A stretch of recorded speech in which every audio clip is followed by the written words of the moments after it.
प्रकार एक पुष्प होता है और पुष्प के चारों तरफ भौरे मडराते रहते हैं, उसके रस का पान करते रहते हैं, उसी प्रकार से ये मेरा मन ही भौरा बन जाए, आपके चरण ही पुष्प बन जाए, उसकी धूली ही हमारा मन रूपी भौरा उस धूली रूपी रस का जीवन भर पान करता रहे, मुझे और कुछ नहीं चाहिए। भगवान प्रसन्न होकर के माँ अहिल्या को वरदान दे करके विदा करते हैं। माँ अहिल्या अपने पति के धाम को पधारी। यहाँ पर गोस्वामी जी स्वयं को मूर्ख कहते हैं। बाबा लिखते हैं कि अस प्रभु दीन बंधु हरि कारण रहित दया तुलसीदास सठते ही भजो छाड़ी कपट गोस्वामी जी कहते रे मूर्ख तुलसी, जो बिना कारण करने वाले, बिना कारण प्रेम करने वाले हैं, उस भगवान को तुम भूल बैठे हो और इस संसार के प्रपंच में फंसे हो। इस संसार में, इस दुनिया में कोई भी ऐसा जीव नहीं है जो बिना स्वार्थ के प्रेम करे। निस्वार्थ किसी का प्रेम नहीं होता, सबका कहीं ना कहीं स्वार्थ एक दूसरे से जुड़ा हुआ है। लेकिन गोस्वामी जी कहते हैं कि भगवान ने मुझे सब कुछ दिया, लेकिन उसके बदले में भगवान ने हमसे कुछ नहीं मांगा, कोई अपेक्षा नहीं, कोई आशा नहीं, कोई उम्मीद नहीं, लेकिन फिर भी उस भगवान को हम भूल बैठे। जब जीव इस संसार में आता है तो भगवान को वचन देता है, प्रभु हमें इस गर्भ से बाहर करिए, जाने के बाद खूब भजन करूंगा, खूब कीर्तन करूंगा, ऐसा पुण्य करूंगा, ऐसा कर्म करूंगा कि वापस इस गर्भ में आना न पड़े। माताएं कहती होंगी, सुना होगा आपने कि बच्चे पेट में लात मारते हैं। बच्चे पेट में लात तो नहीं मारते हमारे। कहते जितनी पीड़ा जीव को माँ के गर्भ में मिलता है, उतनी पीड़ा संसार में कहीं नहीं है। गर्भवासम समम दुखम न भूतो न भविष्यति, इतनी पीड़ा है। और वो जीव छोटे छोटे, जब जीव उसे काटते हैं ना तो बच्चे परेशान होते हैं, और वो बार बार जीव भागता है माँ के गर्भ में, प्रभु मुझे बचा लो, इनसे हमारी रक्षा करो। भगवान कहते अभी नहीं, झेलो, बुरे कर्म करने से तो बाज नहीं आए, तब नहीं समझ में आएगा कि इतनी पीड़ा झेलनी पड़ेगी। और जब बाहर आने का समय आता है, जीव भगवान से निवेदन करता है, प्रभु एक बार दर्शन दे दो। भगवान गर्भ में आते हैं और बालक से, उस जीव से भगवान कहते चलो ये बताओ, जाने के बाद भजन करोगे? तो जीव कहता पक्का वाला प्रॉमिस, निश्चित भजन करूंगा, खूब कीर्तन करूंगा, दान करूंगा, पुण्य करूंगा, तीर्थ जाऊंगा, ऐसा करूंगा कि वापस यहाँ आना न पड़े मुझे। और यहाँ आने के बाद सब झूठा, यहाँ आने के बाद तो संसार ही सत्य दिखाई पड़ता है, भगवान ही झूठे दिखाई पड़ते हैं। यहाँ आने के बाद जीवन भर भाग दौड़ में यहाँ वहां हम लगे रहते हैं, घर परिवार, नात रिश्तेदार, सगे संबंधी, इसी में हमारा जीवन बीत जाता है। भगवान ने, एक व्यक्ति ने अपने बेटे को 100 रुपए दिए और कहा जाओ बाजार से जाकर के फल लेकर के आना। बेटा चला बाजार में, क्या करने? फल लेने के लिए। चलते चलते जब बीच मध्य में आया तो बाजार भूल गया कि मुझे फल भी रह गया। समय ऐसा आया कि जब मदारी खत्म हुआ तो उसने जो 100 रुपए लिए थे दिखाने वाले को दे दिया। चलो भाई देखा है तो ले लो पैसे, दे दिया। बाजार में पहुंचा तो मार्केट बंद, बाजार बंद हो चुकी थी, पैसे भी नहीं थे। अब क्या करता? वापस घर पहुंचा और पिता के पास जब गया, पिता ने पूछा क्या हुआ, फल लेकर के आए? कहा नहीं। कहा दुकान बंद हो चुकी थी। तो पिता ने कहा कोई बात नहीं, अगर दुकान बंद हुई थी तो पैसे वापस करो। बेटे ने कहा पैसे भी नहीं है। क्या किया? मदारी वाले को दे दिया। ठीक यही स्थिति जीव की भी है। जीव को भी भगवान ने 100 रुपए दिए, 100 वर्ष दिए हैं, जाओ कर्म रूपी फल लेकर के आना मेरे पास। और जीव यहाँ आकर के कर्म रूपी फल छोड़ देता है और आकर के इस मदारी का नृत्य देखने में जीवन बिता देता है। मदारी क्या है? यही घर परिवार संसार दुनिया का प्रपंच, यही मदारी है। अब भगवान के पास पहुंचता है, भगवान पूछते क्या हुआ, फल लेके आए? नहीं। क्यों? हमारे 100 वर्ष वापस करो। तो वो कहता वो भी नहीं है, खर्च हो चुके, खाली याद आए हैं, मेरे पास कुछ नहीं है। ऐसी विडंबना है। लेकिन इस बात का स्मरण रहे कि हम आपको किसी को ये नहीं पता है कि हमें जाना कब है, मरना कब है। लोग मरने की अगर बात हो ना तो लोग अशुभ सोचते हैं। नहीं, हम तो बार बार कथाओं में कहते हैं मृत्यु पर घर में बैठ करके चर्चा होनी चाहिए। कैसे मरे, कैसे हमारी मृत्यु ठीक हो, इस पर चर्चा करिए। मरना किसे कहते हैं? मोक्ष किसे कहते हैं? जब मोक्ष और मृत्यु में अंतर क्या है? मोक्ष किसे कहते हैं? जब मोक्ष और मृत्यु में अंतर क्या है? उसे कहते हैं इच्छाएं बाकी रह जाएं, सांसें पूरी हो जाएं, वो मृत्यु है। और मोक्ष उसे कहते हैं कि सांसें तो पूरी हो जाएं लेकिन इच्छाएं समाप्त हो जाएं। जीते जी हमारी इच्छाएं समाप्त हो जाए, समझो कि वो जीते जी मुक्त हो चुका है, उसे मोक्ष की प्राप्ति हो चुकी है। असली मोक्ष वही है। मरने के बाद मुक्ति होगी, मोक्ष होगा, क्या होगा भगवान जाने।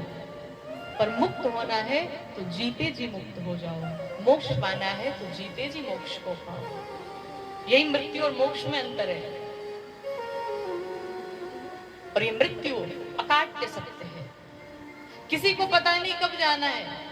एक राजा परीक्षित ही ऐसे थे जिन्हें ये ज्ञात था कि आज के 7वें दिन बाद मैं मर जाऊंगा। जब उन्हें श्राप लगा तो अपनी पत्नी के पास दौड़े भागे गए, बड़े मुस्कुराते हुए। पत्नी ने पूछा क्या हुआ? कहा मुझे श्राप लग गया। क्या लगा श्राप? कहा आज के 7 मर जाऊंगा। तो पत्नी ने कहा इसमें खुश होने वाली कौन सी बात है? राजा परीक्षित जी ने कहा संसार का मैं ऐसा पहला व्यक्ति हूँ कि जिसे पता है कि मैं 7 दिन बाद मरूंगा। 7 दिन के पहले कोई माई का लाल नहीं जो मुझे मार सके। मैं डूब जाऊं, मैं जल जाऊं, कुछ भी हो जाए, पर मरूंगा नहीं। मरूंगा 7 दिन के बाद ही। और इस संसार में मैं तो 7 दिन के बाद मरूंगा, यहाँ तो क्षण भर का ठिकाना नहीं कि अगले क्षण भी जीवित रहूंगा या नहीं। उसके बाद किसी को पता नहीं कब मरना है। ये मान के चलिए अभी हम जी रहे हैं, अभी हम जीवित हैं, अगले क्षण क्या होगा कोई ठिकाना नहीं। इसलिए आज को बनाया जाए, इस क्षण को बनाया जाए। कल भजन करेंगे, पता नहीं कल क्या होगा। सो रहे हैं, पता नहीं कल उठेंगे नहीं उठेंगे। जिस दिन ये मान के चलेंगे उस दिन आपका भजन बढ़ जाएगा, आपका जप तक, आपकी तपस्या बढ़ जाएगी। लेकिन कुछ लोग ऐसे बात करते हैं, ऐसे जीवन जीते हैं जैसे लगता है कि यहाँ हमेशा के लिए आए हुए हैं, कभी जाने वाले ही नहीं है। ऐसे काम करते हैं। एक कथा आपने सुनी होगी, एक किताब में हमने पढ़ी थी। कथा बड़ी प्यारी है तो काल्पनिक, पर सीख बहुत अच्छी देती है। एक बार एक व्यक्ति था, उस व्यक्ति के घर पे यमराज जी पहुंच गए। और जब यमराज पहुंचे, जाने के पश्चात उसने देखा भाई आप कौन है, ऐसा भयानक शरीर कौन है आप? यमराज ने कहा तुम्हारी मृत्यु, चलो टाइम हो गया है तुम्हारा। उसने कहा महाराज बड़े पैसे कमाए हमने, वो खरबों को कुछ दे दें आपको, घंटे 2 घंटे हमारा टाइम बढ़ा दीजिए ताकि अपनी फैमिली से मिलाऊं मैं। यमराज ने कहा 1 अरब नहीं तुम 10 अरब दे दो, लेकिन जीवन का 10 क्षण भी तुम खरीद नहीं सकते। जाना है मतलब जाना है, तय है। तो व्यक्ति बड़ा चतुर था, उसने यमराज जी से क्या कहा, अच्छा ठीक है कोई बात नहीं, अगर हमें जाना है तो चलूंगा ही, अब तो समय आ ही गया है, लेकिन अब आप मेरे घर पे पधारे हो और अतिथि देवो भव, अतिथि भाई भगवान का स्वरूप है, तो हम आपको ऐसे कैसे जाने देंगे, थोड़ी सेवा कर ले। ठीक है, यमराज को भीतर लेके आया और घर में बढ़िया भोजन बनाया, 56 भोग पकाए और यमराज जी को बिठा करके बढ़िया भोजन पवाया। अब जब बढ़िया भोजन यमराज जी पा गए, पेट एकदम भर गया, आनंद में आ गए, तो यमराज जी ने कहा मुझे बड़ी नींद आ रही है, अब मैं सोना चाहता हूँ। इसने कहा कोई बात नहीं, सो जाओ। सुला दिया महाराज। जब यमराज जी सो गए तो उनके झोली में हाथ डाला और डायरी निकाला जिसमें सबका लिखा हुआ था कौन कब जाएगा। तो जैसे ही डायरी का पन्ना पलटा महाराज, सबसे पहला नाम इसी का लिखा था। इसने कहा बड़ी गड़बड़ हुई, पहला नंबर तो हमारा ही है, जाना ही पड़ेगा। इसने क्या किया, पेन लेकर के आया, अपना नाम काट दिया और अपना नाम काट करके एकदम 1000 नंबर पे लिख दिया। जब तक 1000 नंबर आएगा तब तक तो हमारे कई पुस्त पीढ़ियां बीत जाएंगी। 1000 नंबर पे लिख दिया, एकदम आनंद में निश्चिंत होकर के बैठ गया। अब तो हम नहीं जाने वाले। यमराज जी उठे। यमराज जी ने कहा भाई आज तुमने मेरी बड़ी सेवा की है और मैं तुमसे बड़ा प्रसन्न हूं। एक काम करो, तुम हमसे कुछ वरदान मांग लो। इसने कहा नहीं नहीं सरकार, हमें कुछ नहीं चाहिए, आप हमारे घर पधारे, हमारी सेवा स्वीकार की, अब हमें कुछ नहीं चाहिए। मांगना तो पड़ेगा, कुछ मांग लो। कहा नहीं मैं कुछ नहीं मांगूंगा। ठीक है कोई बात नहीं, अगर तुम नहीं मांगोगे तो आज हम तुम्हें देंगे। क्या देंगे महाराज? कब मैं सोच रहा हूं कि तुम्हारे लिए अपना नियम बदल दूं मैं। नियम बदल देंगे मतलब? कहा आज मैं नंबर 1 से शुरू करने वाला था, लेकिन अब मैं सोच रहा हूं 1000 नंबर से शुरू कर दूं। बेचारा बैठ के रोने लगा कि अपनी मृत्यु मैंने अपने हाथों लिख डाली।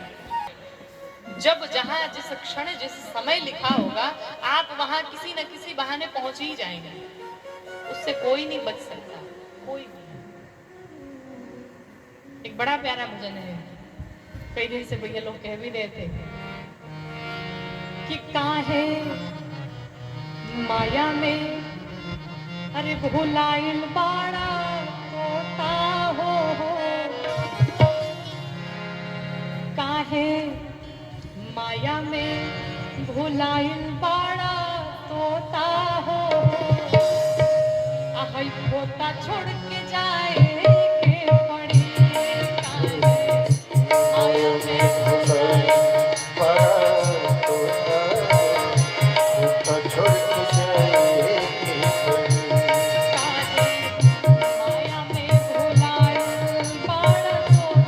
हो,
भुलाइल बाड़ा खोता हो,